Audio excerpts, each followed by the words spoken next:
Hi, this is Dr. Bandyopadhyay Nirmal.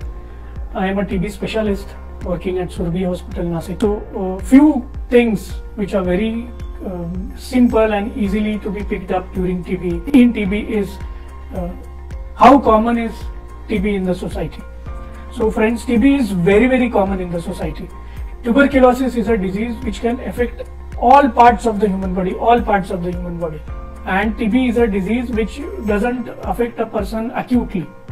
Once a person is infected, it takes say about a month or 2 months for that person to develop TB. कोणी जर का टीबीच्या पेशंटच्या संपर्कात आला, suppose कोणाला pulmonary TB आहे, फुफ्फुसची TB आहे आणि तो त्या टीबीच्या पेशंटच्या संपर्कात आला, तर त्याला टीबी होणारच असं बिलकुल नाही.